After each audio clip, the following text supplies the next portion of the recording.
Hello, welcome. Hello, welcome to March cooking class. Okay, so YouTube and Instagram, sorry I'm like a couple minutes late. Had some technical difficulties. So I think Facebook has a little bit of an issue right now. I can't post on my subscriber page. So I am posting, I think, to everyone right now on Facebook. So if that's the case, welcome. If you want to see more classes, make sure to subscribe. There should be a button somewhere that's in green. It says subscribe. This is not normally the case. All of these cooking classes are normally on the subscriber page, but there seems to be an issue with Facebook. I know that Facebook went down a couple of days ago, so maybe that's it. And I'm pretty good with technology, so I don't think it's me. I think it's Facebook. But if you're here for Facebook, you got a sweet little treat. Because today I am making Guinness beef stew and Irish soda bread for our March cooking class. I do these every month. So if you are a subscriber, you do see these every month, but because there is a technical difficulty on Facebook, you are seeing, and I guess on YouTube. The internet is crazy today, y'all. All right, well, enjoy. Welcome to the class. If you want to see more classes like this, go ahead and subscribe on that green little button on Facebook and on YouTube. All you have to do is go to the Abby and the Galley profile, hit join. It's only $2.99 a month, and I do a live cooking class every month. So hope to see you at the next one. Let's go ahead and get right into it. So we're going to go ahead and get our prep done, which is called our mise en place. So I have all of my ingredients here. Let's bring you guys down to my cutting board so you can see exactly what I'm doing here. I'm making my beef stew in an Instapot. If you want to do it in the oven, that totally works as well. I just had some options for you guys to test out how you would like to do it. Because I want to try to get it done during the class time, I'm going to do it in the Instapot so you guys can see the final product at the end of it. So let's go ahead and get our prep work done. For the beef stew, we need some garlic, onion, bacon, celery, carrot, and that's all that I have to chop up. So here are all of my ingredients that I need to chop. Let's go ahead and do the garlic first. I need 3 cloves of garlic.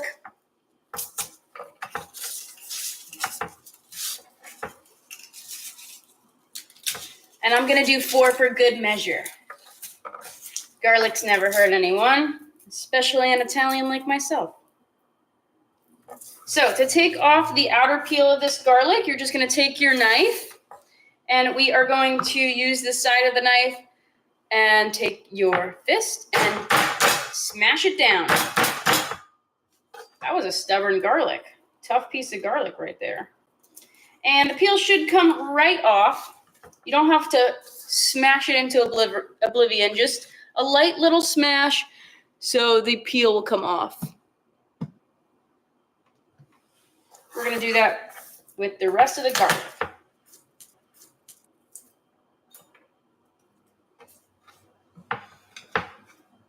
That one's already peeled. Last piece of garlic. Perfect. All right. Now we're just going to chop these up. Just a small dice. And there's like usually this little hard piece of core at the bottom. You can chop it off. It's not going to hurt you. It's a little more fibrous, but it won't hurt you. So no need to chop it off if you don't feel it. All right. If you have any questions, feel free to put them in the chat. I am here to help. Oh, now we got lots of people because this is going to everyone. All right. I see Rachel in here, one of my subscribers. Welcome back, Rachel. Again, these cooking classes are not normally on the regular feed here. They're usually on the subscriber feed, but I think Facebook has some technical difficulties. and it's not allowing me into my own group. So if you're interested in coming back for more of these cooking classes, subscribe. You can cancel it at any time. It's $2.99, not too bad. All right, so I chopped up my garlic. Now moving on to the onion. I'm going to show you the easiest way to chop up the onion. The correct way, I should say, to chop an onion. We are going to cut this in half, and there's a certain way that we want to cut it in half. There's a bottom root here, okay, the one that has, it looks like a little ponytail. We're going to cut through the ponytail, straight down the center. Okay, and when we do that, you can see down towards the ponytail end, the onion kind of bundles up there. Okay, it's keeping the onion, all of those layers intact. And when we're small dicing the onion, we want to keep that bundling together so our onion doesn't fly everywhere as we're cutting. So, opposite end of the hairy side, we're going to cut off just a little bit of that, and then this will help release the peel a little bit. So we'll take the outer layer off, okay, until it's nice and waxy feeling. It shouldn't feel like that papery feeling. It should be waxy. Then we are going to make cuts back towards the root, okay? The hairy end is the root. We're making cuts back towards the root. We're going all the way down, but we are stopping about 1/4 to 1/8 of an inch from the root itself. Again, we're trying to keep the root intact. So, taking my knife, making cuts back towards the root. I'm cutting all the way through the onion, but I'm stopping about 1/4 of an inch to 1/8 of an inch from the root itself. So I'm making these slices pretty close together. If I were to make them further apart, see how they're close together? If I were to make them further apart, I would have a larger diced onion. If I make the slices closer together, I'd have smaller diced onion. Okay, so I cut all of my slices back towards the root. You see how the onion is still intact. It's not flying everywhere. I'm going to now turn the onion, and we're going to make slices the other way. And look at that. Beautiful diced pieces of onion, all the same size. And the reason why we want them all the same size is for not only aesthetic reasons, so it's good looking to the eye, we want these onions to cook evenly. So if I had a piece of onion that's this big, well, I'm being a little extra right now, but if I had a piece of onion this big versus an onion this big, this one is going to take a lot longer to cook. So that's why we want to cut things in even pieces around the same size so that we can cook things evenly. All right, that half an onion goes off to the side. Let's cut the second half, and I'll show you again. I'll zoom in with my camera so you can see a little bit better.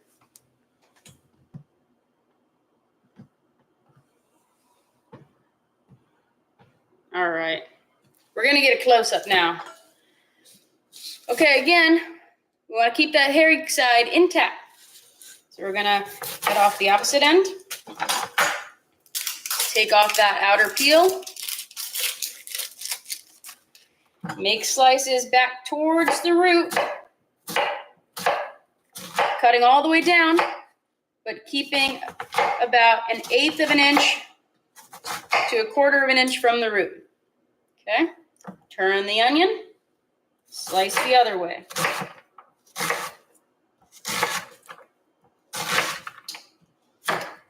Yoinks! I need to sharpen this knife. That could have been bad.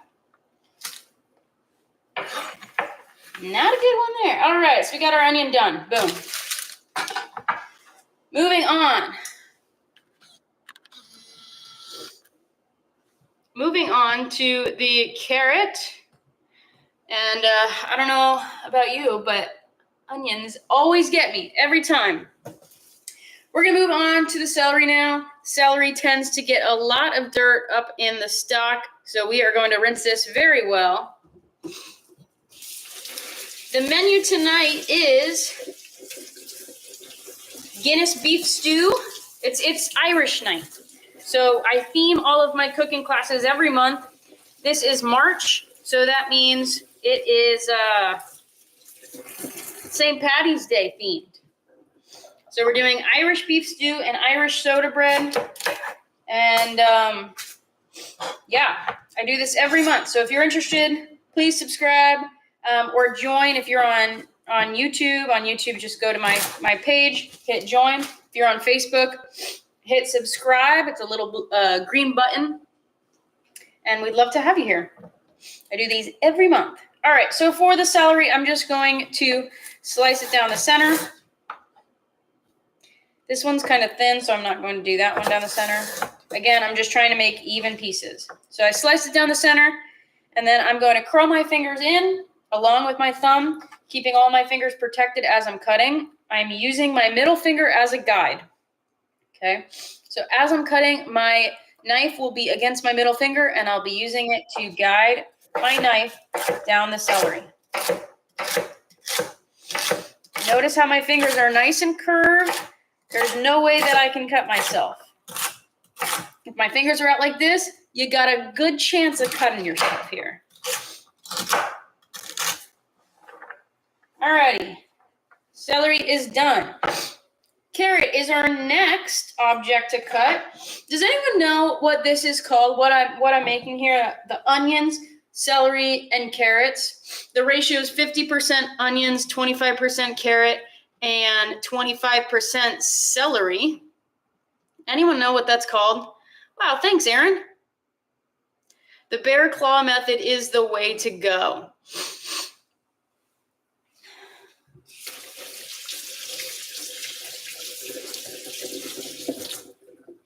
If you can tell me what this little ratio is here, 50% onion, 25% carrot, and 25% celery, I'll give you little chef points. And I don't know what little chef points can get you, but oh my goodness, we've got a winner. Angelique from YouTube says it's a mirepoix, and she's exactly right. So this is like the base of every French sauce and soup.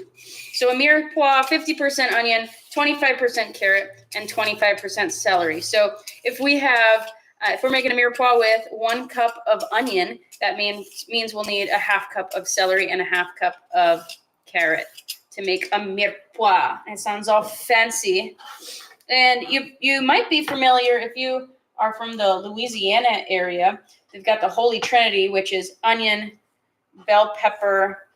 Oh no, am I going to forget it? Onion, bell pepper, and celery. Yeah, that's it. That's the Holy Trinity. It's the Creole version of the mirepoix. All right, so now I'm just peeling these carrots, just lightly, gently pressing into the carrot. All that outer skin has some nutrition, and I don't want to completely like tear into the carrot. I honestly eat them without peeling it. I just wash it really well. So I'm using 3 carrots here.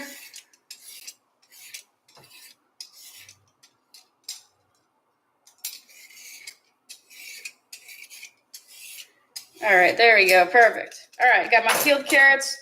And again, I want to keep the same size of everything else. Notice that my onions are very similar size to my celery here. So I want to do the same with these carrots. All right.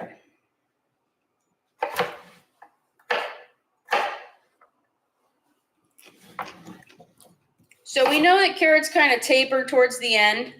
So I'm just going to cut where it gets a little thicker. I'm going to quarter the thick end. And then I will slice down the carrot stick.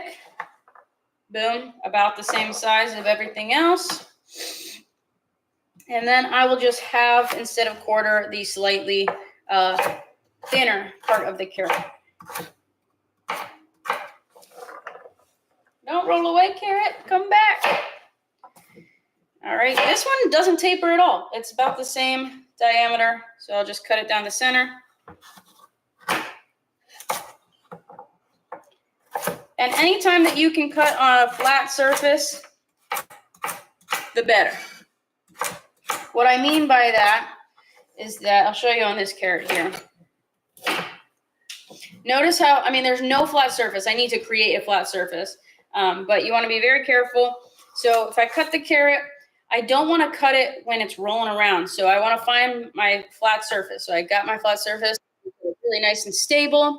I have less chance of cutting myself. So put it on the flat surface whenever you can find one when you're cutting.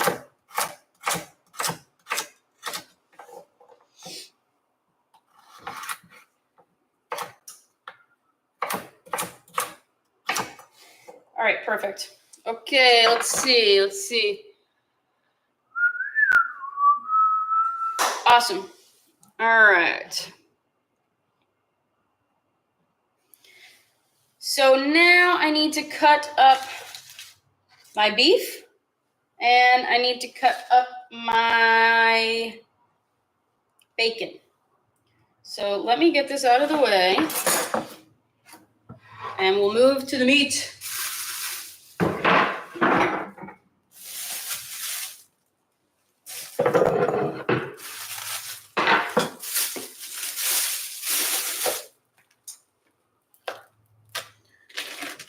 I'll do the bacon first. Hi from Canada. Hi. Welcome.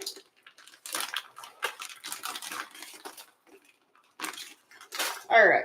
I got this from the freezer. Just got it from the freezer. Hopefully it's thawed enough. So I'm just making small slices of this bacon here.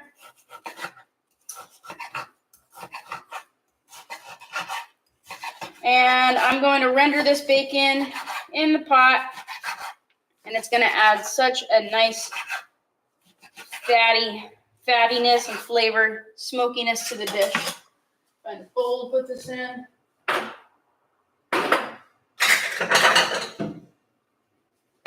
You guys like my Florida weather attire? It's finally warm enough to wear shorts. I'm so excited for summer. I know it's only March, but I can't wait.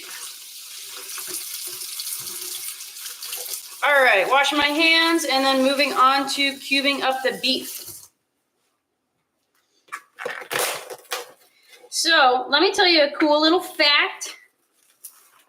I am a culinary teacher, so I will give you a little lesson. So there's probably two terms that you've heard before. You've got braising and stewing. What's the difference? Because the method of it is truly the same. You sear the meat, get it nice and brown on both sides by searing it in a pan. Then you add a cooking liquid and you let it simmer until it's beautifully tender. The only difference between braising and stewing is that with braising, you use whole cuts of meat. So if I wanted to braise this piece of meat, I wouldn't cut it up. I'd leave it whole. I'd sear it, add my cooking liquid and my aromatics, and then let it cook low and slow until it's nice and tender. But we're making a stew. And what does stew mean? Stew is the same method as braising, but it's just cut into pieces. That's it. That's the difference between braising and stewing. Now you can be smart when somebody asks you. So we are stewing. So that means we are cutting up this meat. So here we go. I'm going to cut it into about 1.5 to 2 inch cubes. All this white that you see, don't cut it out because that's the stuff that's good. That's what's going to give it its flavor. Fat is flavor, and that's what all this white is here. That's all fat. And when we cook this low and slow, that fat just melts, and it is delicious. So don't cut off the fat. It's good. Stewing and braising is probably one of my favorite cooking methods because you can use a really crappy piece of meat, like the cheapest piece of meat out there, and you can create something delicious because it's going to be super tender because you're cooking it using this method. It's my favorite. I just had braised chicken last night. Delicious. It's supposed to be like a peasant dish, but man, I could eat it every night. And the smaller you cut these up, the quicker it's going to stew. Oh, look who's here, everybody. We've got the carnivore cat in the background. Lulu, come here, Lulu. Show everyone your cute face. It's my cat. Come here, Lou. You want a piece of beef, Lulu? Come here. I was in the kitchen the other day doing a cooking class for my students. There she is. Hi, Lulu. Oh my gosh, I love my cat so much. I was in the kitchen doing a class for my students, and I was doing like sushi. I was doing sushi, and I'm cutting up tuna, and she runs downstairs, and because she loves tuna. So she's my little tuna cat, my little Lulu tuna cat. All right, beef is chopped. Beautiful. I think I got everything ready to go. So let's start cooking. I'm washing my hands first. All right, so first thing we're going to do is crank up this heat here. I got a bowl off to the side where I'm going to put all of my beef once it's done cooking. Let me take you guys a little closer to the stove here.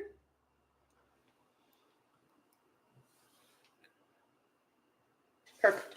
All right, so I'm getting this pan nice and hot. I know I said that I'm doing it in the Instapot back there. I am, but I find the Instapot doesn't give it as hard of a sear as I like it. So I'm doing it in a stainless steel pan first, and then everything will be transferred to that to do its pressure cooking fun stuff. I need water. That's what I need right now. Here we go.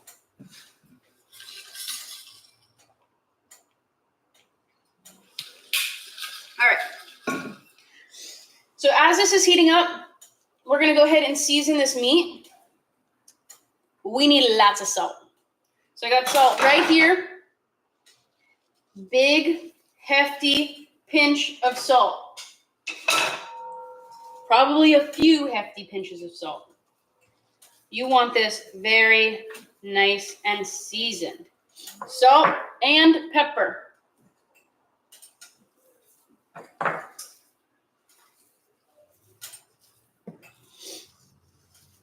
Ooh. Make sure it's evenly coated. And then we're going to get this in the pot. Warm it up still. I think I'm going to use some butter. I know it doesn't say butter on the recipe, but you know how much of a rule follower I am, ladies and gentlemen. Oh, and in the back here, I also have some potatoes that I'm going to make mashed potatoes with, so I'm going to go ahead and just turn these on. These are little baby red potatoes. I'm not even peeling them. With yellow, like gold potatoes and red potatoes, I don't peel. Nobody got time for that. So these are just going to boil back here, and I am going to make some mashed potatoes to go with this stew once it's done.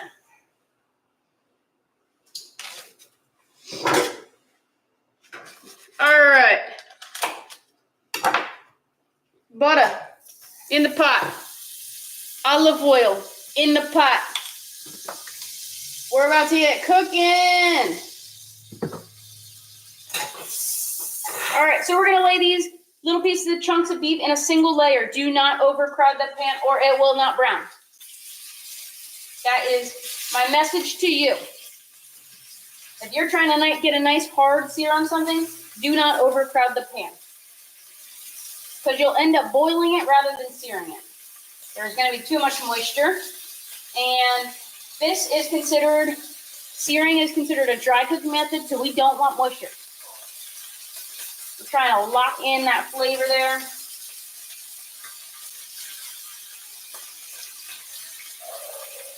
think I can fit one more piece, and that is it. Let's turn on my fan so we don't have the smoke alarm go off. Okay, and we're going to let that brown. Quite a process.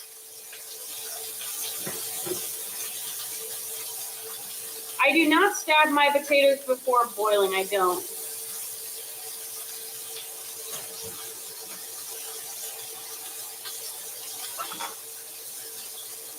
Nice and brown. And I wouldn't mess with it too much.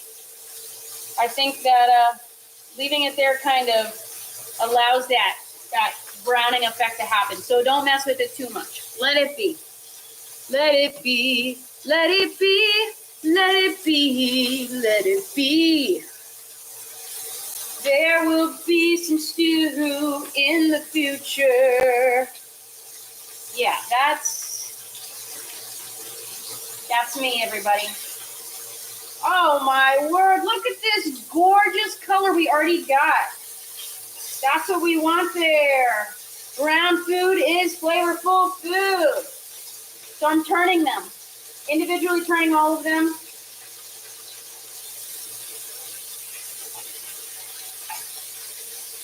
Beautiful color. This is exactly what we want, everybody.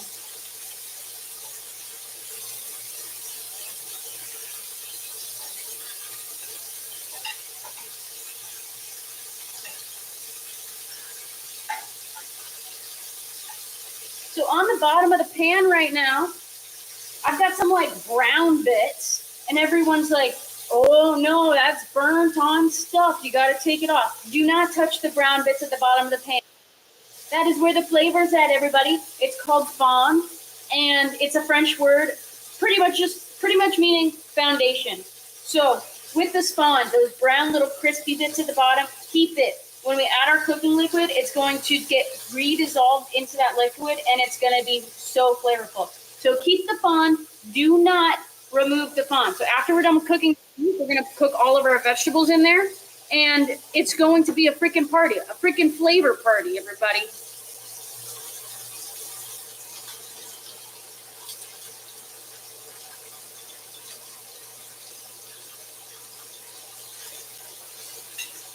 So I got this on high heat, okay? High heat.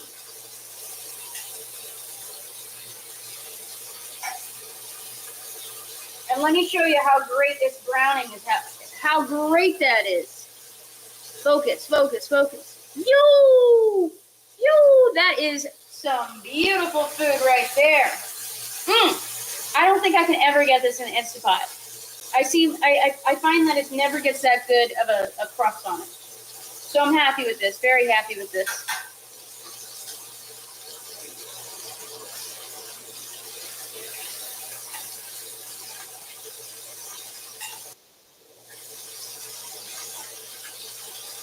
Gotta go for another minute or so. It's not as brown as I want it to be on the bottom side, so we're still gonna keep going.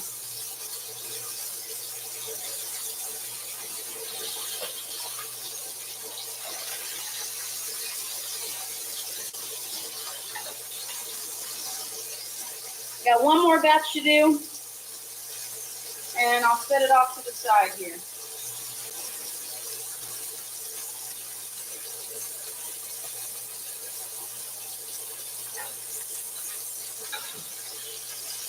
All right, that's more like it. I'm gonna go ahead and transfer these out.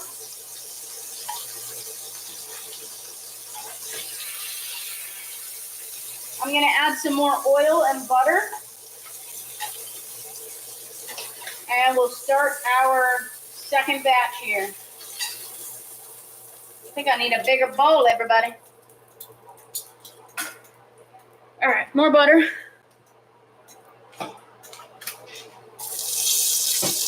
Doggy, now we're cooking peanut oil. More olive oil.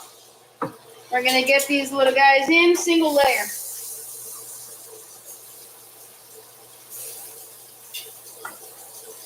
Uh-oh.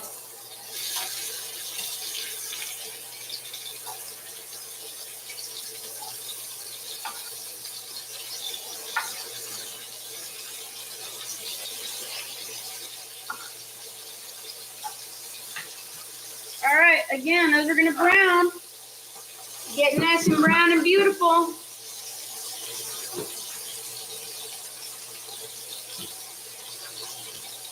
I'm happy to have the whole gang here. Thanks for joining. I know this is probably unexpected, if you're on YouTube or Facebook. I had some technical difficulties putting it just on the subscriber page. So this should not be the case next month. So for all of you that aren't on the subscriber page, this is a nice little surprise. But I do this every month. I do a cooking class every month. This is March cooking class. We're doing St. Patty's Day theme. I'm making Guinness beef stew and Irish soda bread. So I'm happy to have you here. You got lucky with the technical difficulty, but if you're interested in joining all of my future cooking classes and seeing all of previous recorded cooking classes, feel free to hit that subscribe button. It's a green button on Facebook, and if you're on YouTube, hit that join button at the top of my profile, Abby and the Galley. It's only $2.99 a month, and you can cancel at any time if you don't like hanging out with me. I understand. I can be a lot to handle. All right, let's see how these are browning. We still got some time.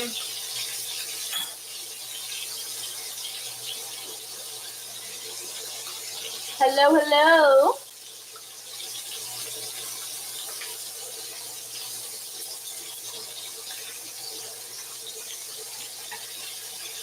All right, we got some brown action. I'm giving them a flip.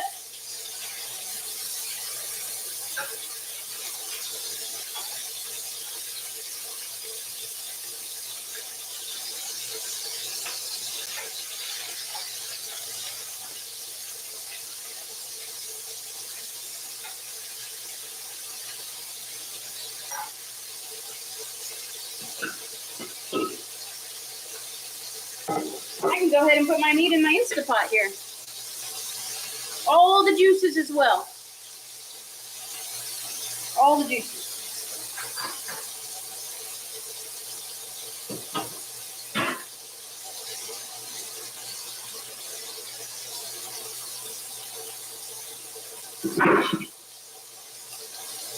All right, I'm bringing back my veggies because right after that meat's done, veg and bacon is going in.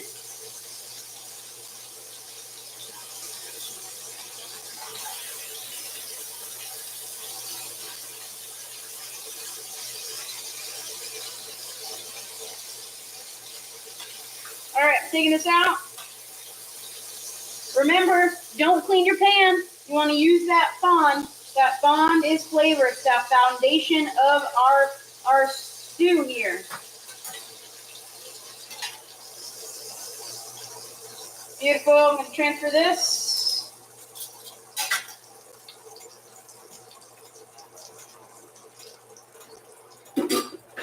And in goes bacon. Get that nice and render. What that means is rendering is just melting out the fat.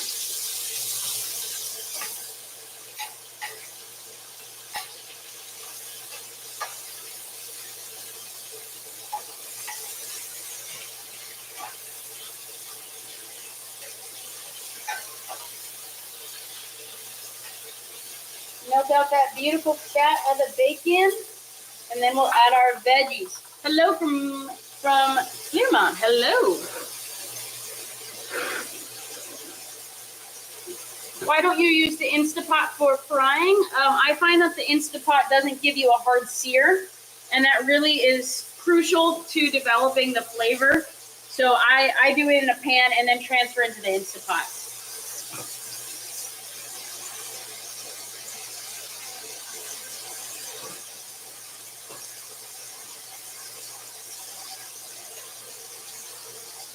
All right, rendering that bacon. It smells amazing. Super smoky.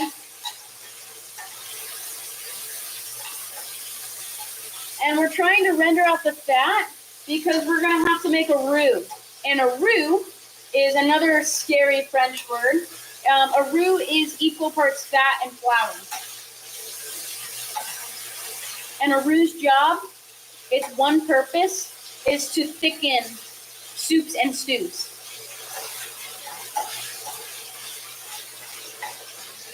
So all the fat from the bacon is going to be used to create that roux with our flour.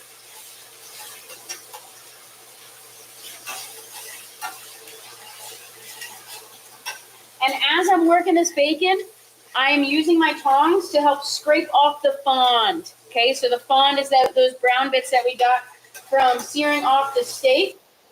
All beautiful flavor. So I'm just taking my tongs and scraping off the fond.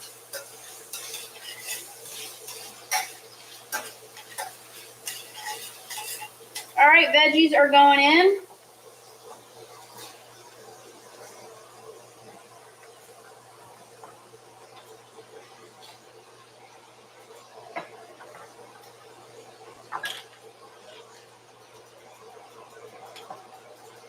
And we're just gonna tenderize these up a little bit until the onions are translucent. And the moisture from these vegetables will also help release some of the fond at the bottom.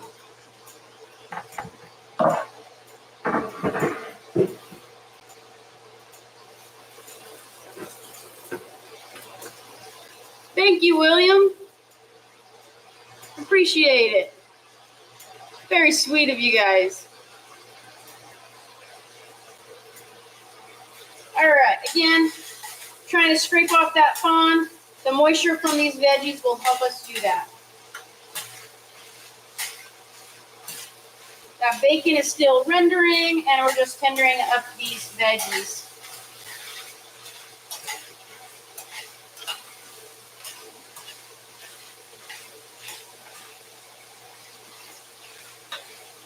I'm going to go ahead and check my potatoes, and to do that, I'm just going to use a fork.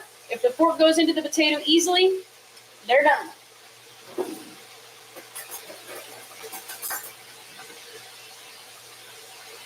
So I'll show you what I mean by that. I got one of these hot potatoes. Stick a fork into it. Needs a little more time. There's still some resistance, so just a little bit more time.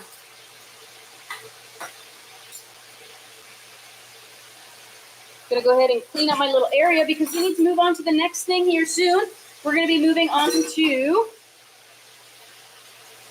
Irish soda bread.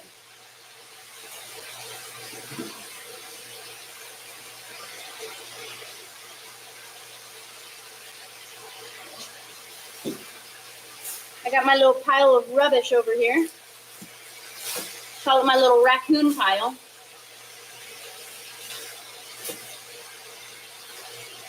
Clean it up, and we will move to Irish soda bread right after this is done.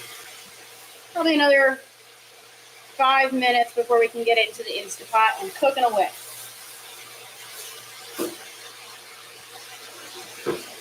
Hello from Texas.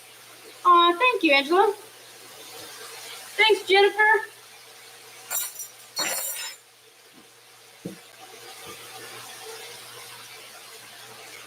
Clean up. I should sing the Barney cleanup song.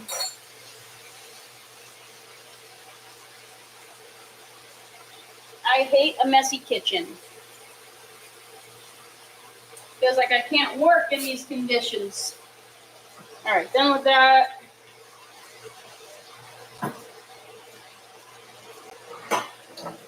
Perfect. I'm gonna sanitize my counter because I will be moving to working onto something that I can't get beef juice on.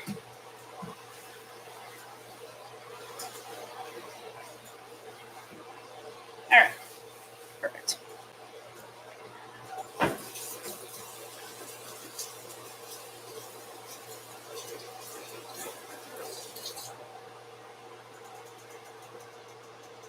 No way, Janice, that is so cool. I would love to do that. That's awesome. Thanks for sharing. All right. So our veggies are a bit more tender. That bacon grease has rendered out. Now we need to make our roux. So I got my fat in the pan from the leftover olive oil, beef, and bacon. Now I'll add my flour. Stir that bad boy in. And it's going to create a little paste on this. I'm going to cook this for about a minute before I add any liquid because we want to cook off that flour flavor and texture.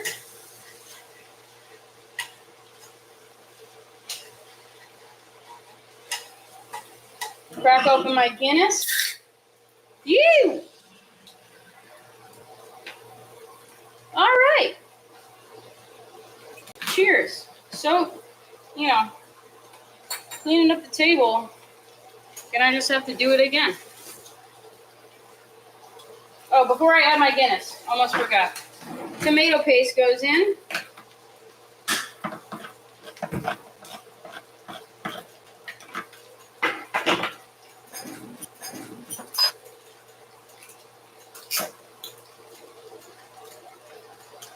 Tomato paste goes in.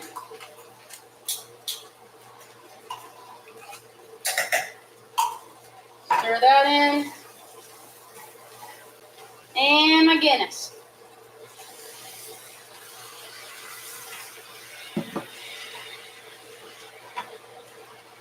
If you are just joining us, I am making Guinness beef stew for our St. Patty's Day March cooking class. We are having some technical difficulties of getting it live on the subscriber page, so we are now live on everything. So welcome. Thanks for being here. Thanks for joining.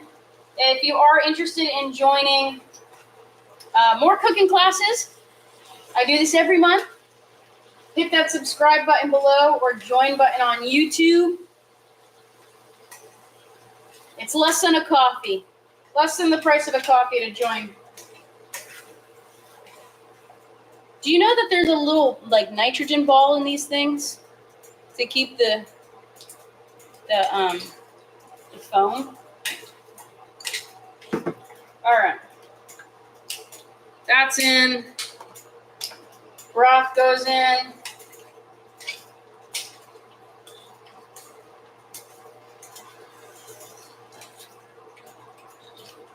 Three cups of beef broth. Smells good. It smells like stew. Turn off that fan. Ugh. Do you ever get that when you're you have the fan on full blast and you turn it off and you're like, oh, so quiet. It's so lovely. All right.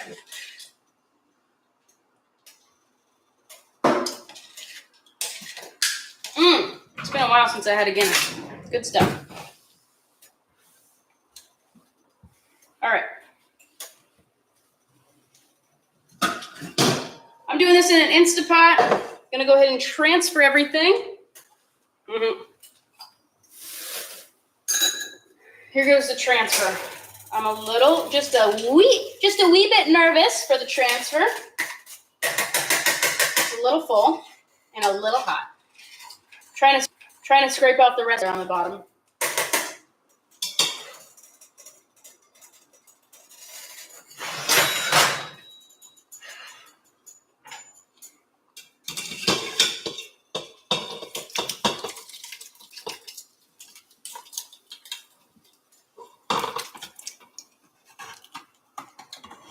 Not bad at all. Good job, Abby.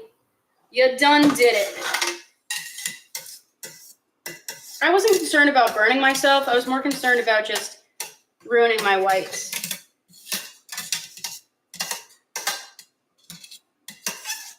All right, perfect. Beautiful.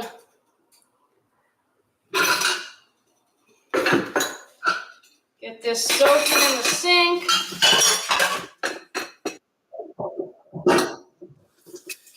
All right, I'm going to taste this before I set it into the Instapot to cook.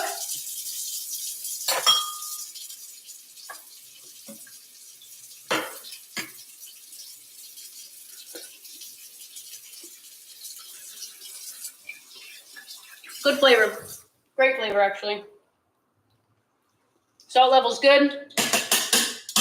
I'm keeping it as is, baby. Let's check these potatoes.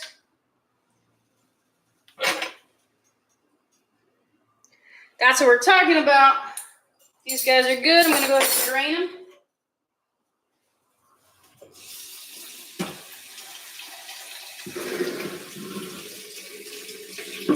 Get some cold water on them.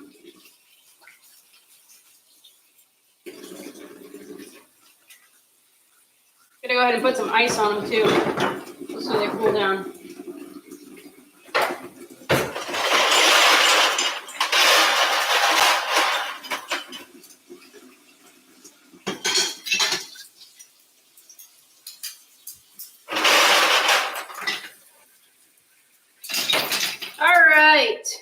I'm going to get this into the Instapot and get it on stew.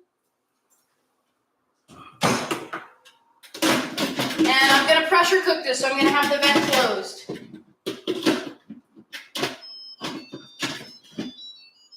It's singing to me. Oh, the little ring's not in right.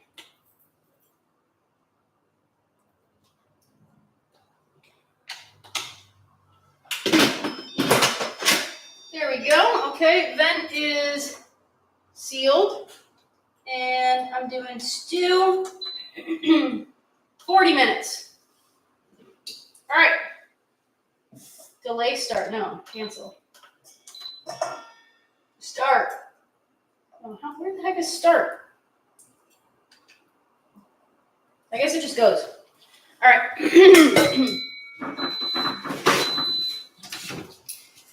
Now we are moving on to the Irish soda bread, everybody.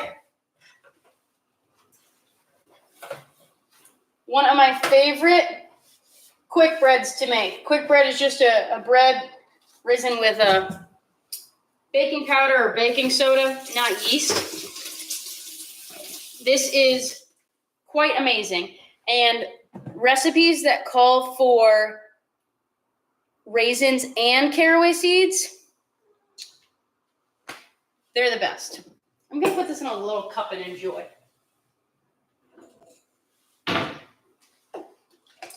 Abby, what is wrong with you? So listen, you hear the little ball left in there? It's to help with the nitrogen. Took a little nitrogen ball to create that beautiful little head on top. All right. For the Irish soda bread, I'm cutting mine in half because I don't need that much soda bread. I don't need to eat 5 cups of flour to myself. Thanks, Francis. You guys are so sweet. Thank you so much.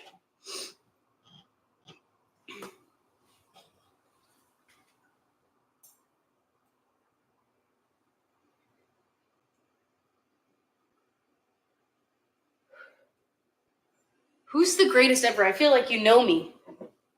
Okay. Get all my ingredients. I need a 2.5 cups of flour.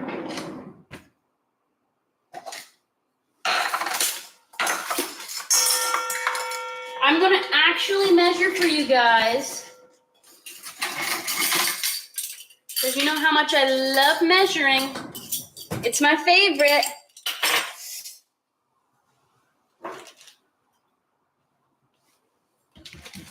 Here we go. 2.5 cups of flour.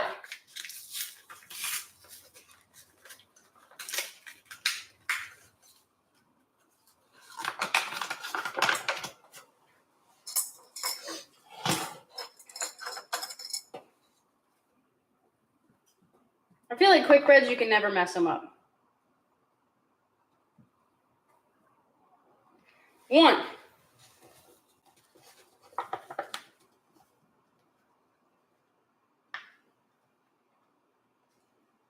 2.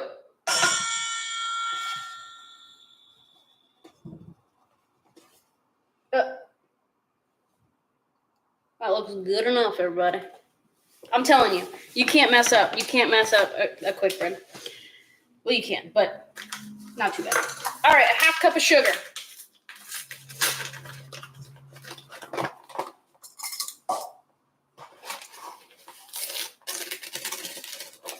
Sugar self-leveling. We love that. 1/2 cup of sugar. 1.5 teaspoons of baking powder.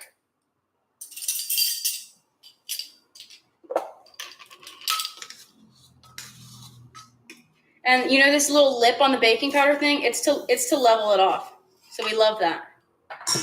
1 teaspoon and then 1/2 teaspoon.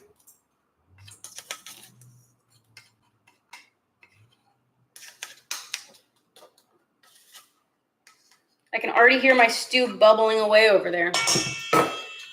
Doing its thing. Okay, salt.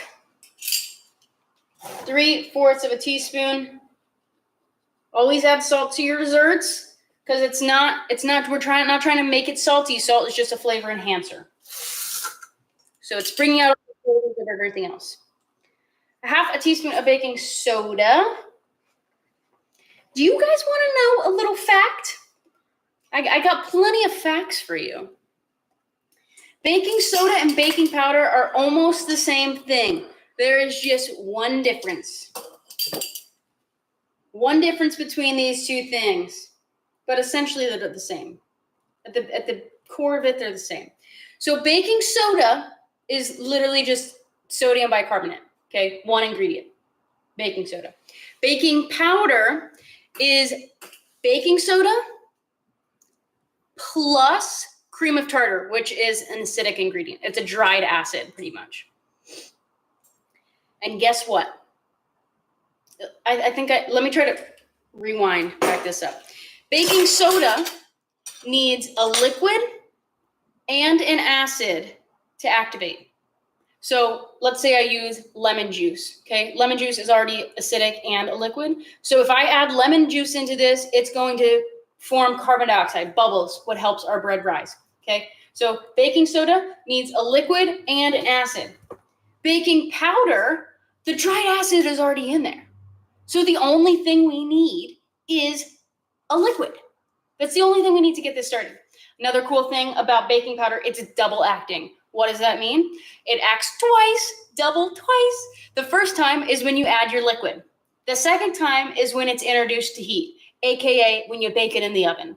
So this has got a lot of rising power. This happens one time, this activation happens one time when the acid and liquid is added to it. Boom, blow your mind. Now you know the difference between baking soda and baking powder. I still need to add it. Silly goober. Okay. My little measuring spoon doesn't fit in there, so I'm trying to make do here.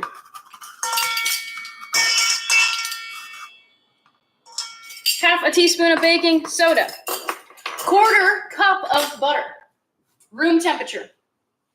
So we got 2 sticks is a 1/2 pound, or 2 sticks is a cup. So I just need 4 teaspoons. And it says that right there.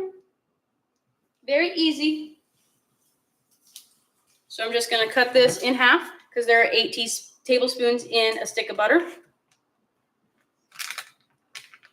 It's nice and softened. Bloop. Add that in. And I'm just going to take my little thingies after I wash them.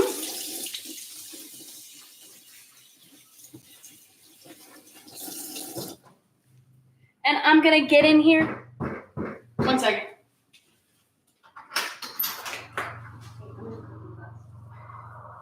You're good. We have a visitor. Okay, so I'm going to take my little thingies and I am going to blend the dry ingredients with the butter.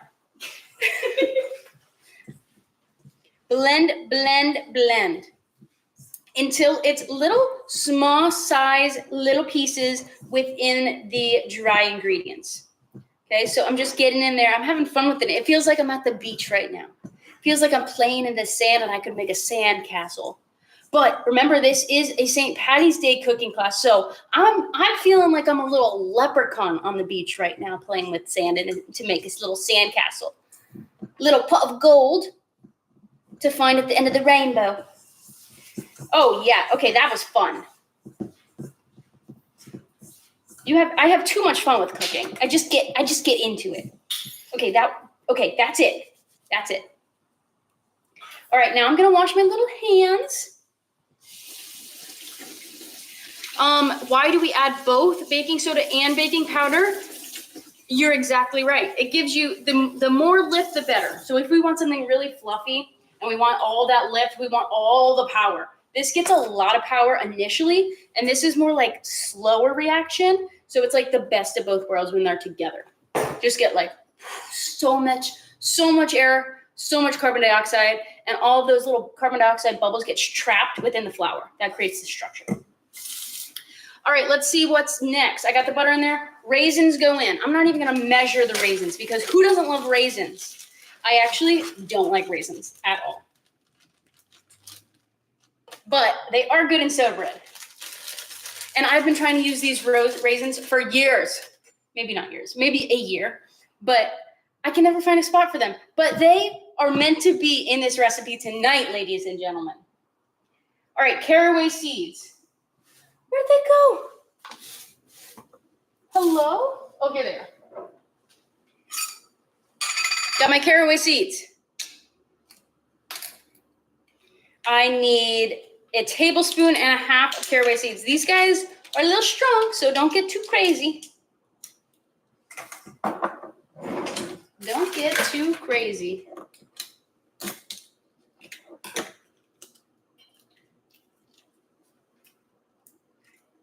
Does anyone else have trouble with these things? It's like, lift here and peel. I've never been successful with one of these. Never. It's some sick joke they're playing on us, I think. All right, a tablespoon and a half of caraway seeds. If you haven't tried a caraway seed on its own, taste it. It's quite pleasant. Just reminds me of just rye bread. Okay, last two things, buttermilk and a half an egg, because I'm dividing this by 2. Burn? The heck does burn mean? Do I need more liquid? I'll come back to that in a second. I doubt it's burning. There's so much liquid in there. That thing is losing its mind.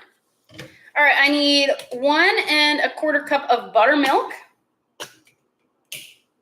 With the leftovers, I might make some pancakes tomorrow. 1 1/4 cup of buttermilk.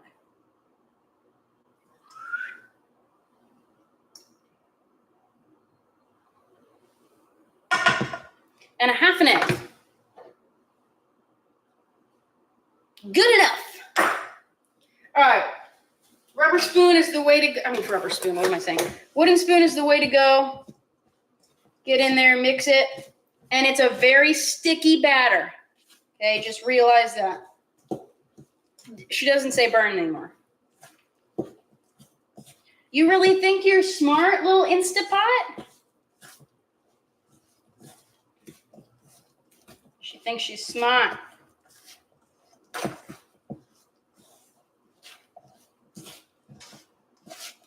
I'm gonna put a little more buttermilk. You know, just me following recipes.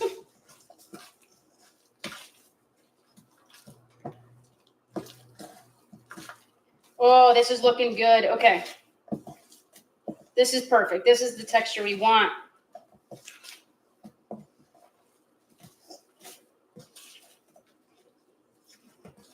All right, I got my my cast iron pan, and I don't want to overmix this. I am going to taste this really quick, though.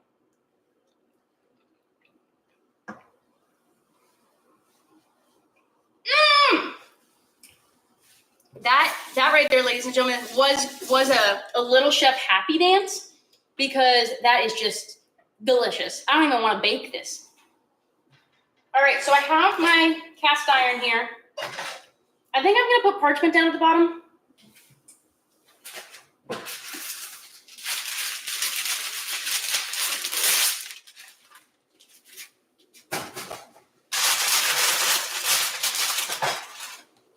And we're going to put it in here.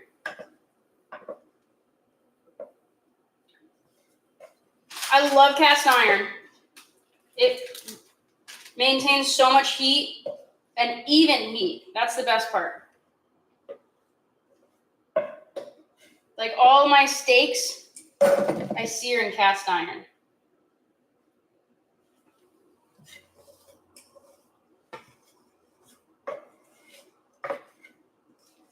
All right, so it says to kind of make this into a circle and kind of mound it up at the top.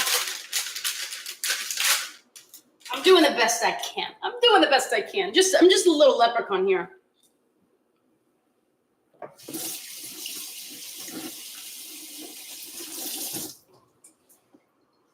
You guys I haven't looked at the chat because I've been busy, but I'm planning on doing that after this. But I'm sure you have been laughing at me for all of my little antics. Can you freeze this bread? Yes, you can. You can, and it freezes very well. So go for it.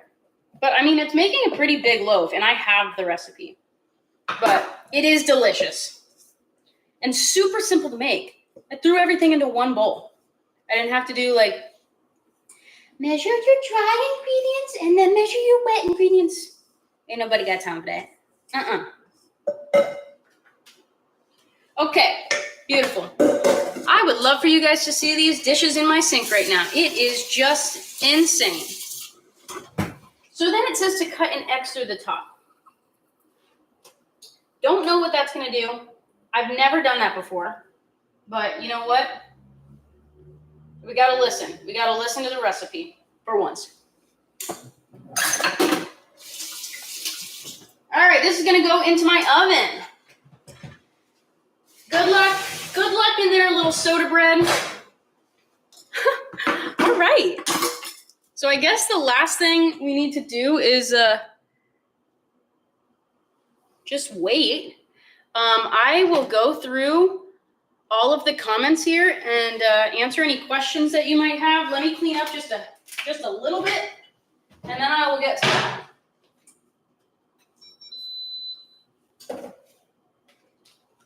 Yay, my stew has 40 minutes left.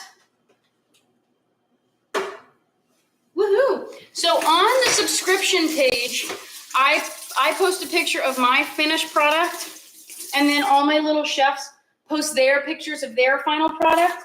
And it's a cute little community that we have there. And if you are interested in joining the Little Chef community, there should be a little subscribe button right below this live video. It's like a green button. And on YouTube, it should say on my profile, like join. It's less than a cup of coffee. It's $2.99 a month. I do it every month, and we theme them. And you guys, I don't pick it for you. You guys pick it. So I create a little poll. So for this month's, for example, I created a poll of either March, St. Patty's Day. She says burn again. March St. Patty's Day stuff, or like New Orleans Mardi Gras themed. And you guys picked St. Patty's Day food. So here we are cooking the St. Patty's Day food. So I want to cook what you guys want to cook. And if you want to join the club and offer suggestions, I am all ears. Okay. So let me check these comments.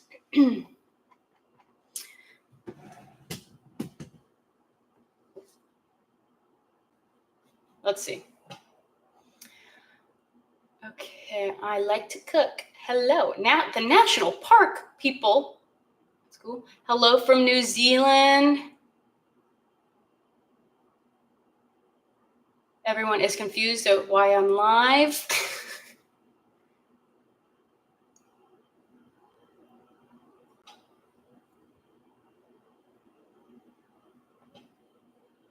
If you have any questions, feel free to put them in the chat so they go to the newest ones. I am just kind of waiting around for things to cook. And yeah.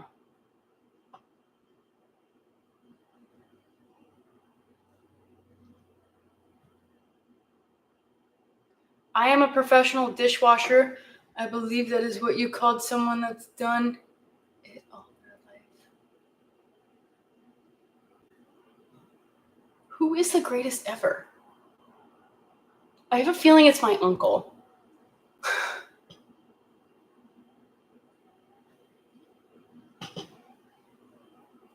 Hi from Nova Scotia, Canada. Hi from Texas. Hi from Texas. I have a lot of little chefs in Texas. Thank you guys for all of your support. I really appreciate it. So again, if you have any questions, feel free to put them in the chat now. It doesn't even have to be related to this cooking class. It could be about anything. It could be about yacht content. It can be about food. we'll find an answer. I will have an answer for you. And if I don't have an answer for you, I will find out the answer for you.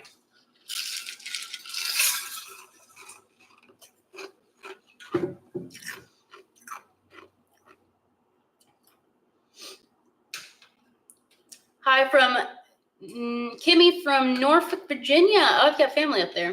Hi, Kimmy.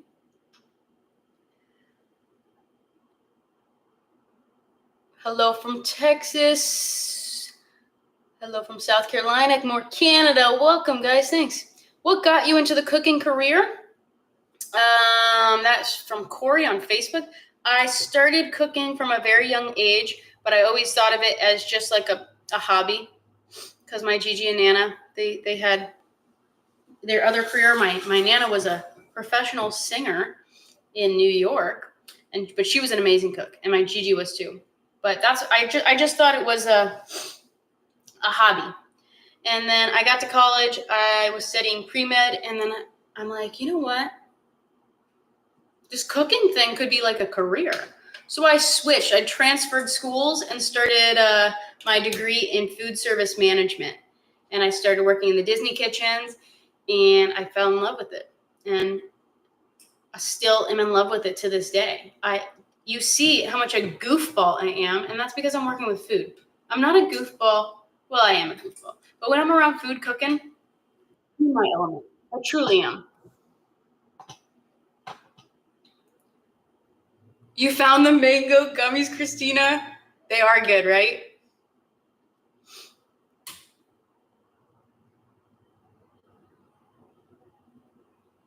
What's the big deal on the creamy? Where's the big deal on the creamy? I don't know of a big deal. Am I missing something?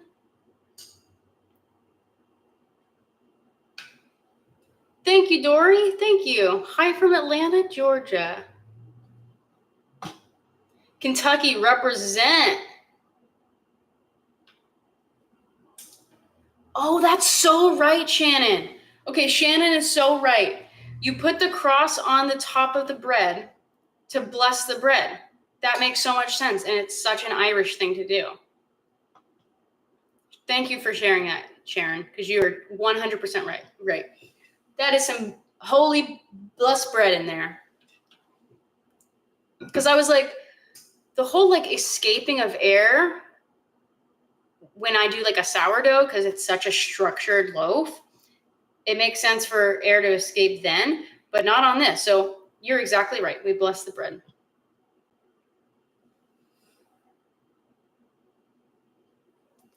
No, not your uncle. Just a girl who comes from the Twin Cities of Florida. You know my last name. How do you know my last name?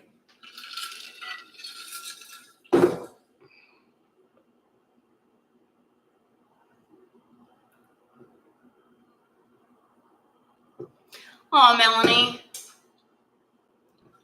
I try, if I'm in the kitchen and I find it to be a chore, I try to step back and reevaluate, because I never want it to feel like that, especially if I'm going to be doing this for the rest of my life.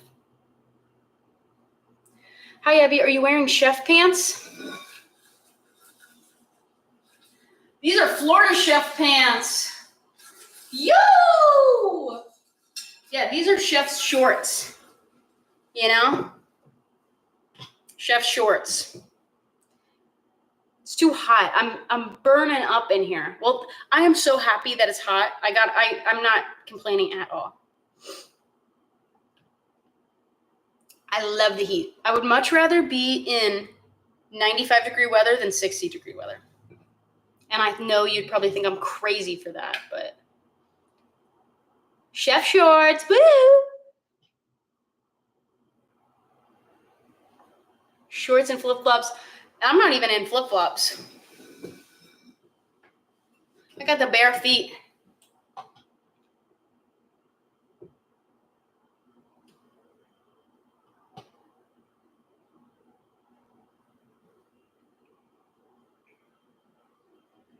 Hi from South Carolina. Andrew told us about your channel and we love following along. Hi, Paul. I guess you're talking about my brother.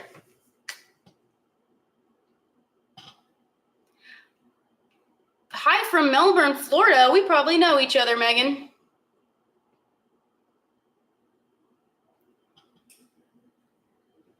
Do I have a recipe for the Irish soda bread? Yes, it should be linked actually in the description.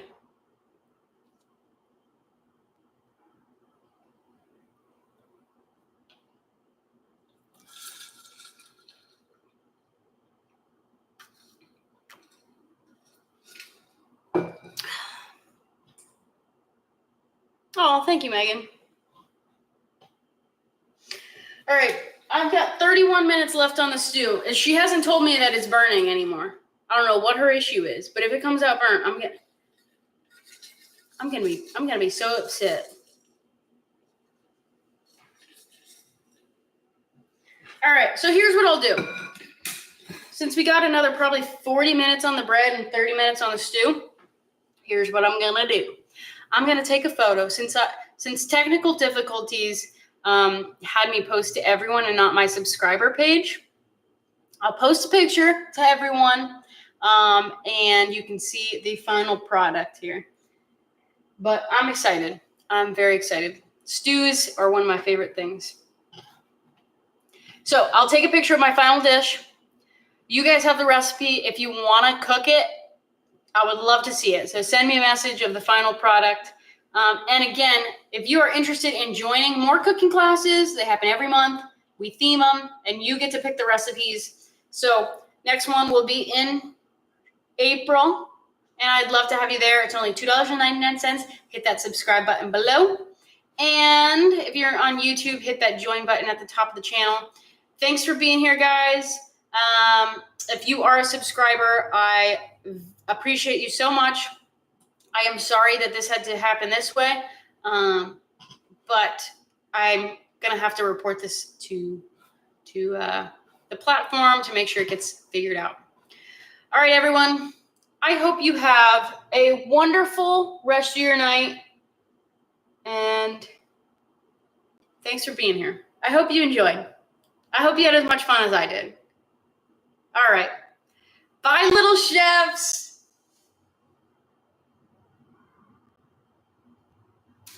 I got 3 different platforms to end on, so Instagram's done. Facebook. No, YouTube's next. Bye, YouTube.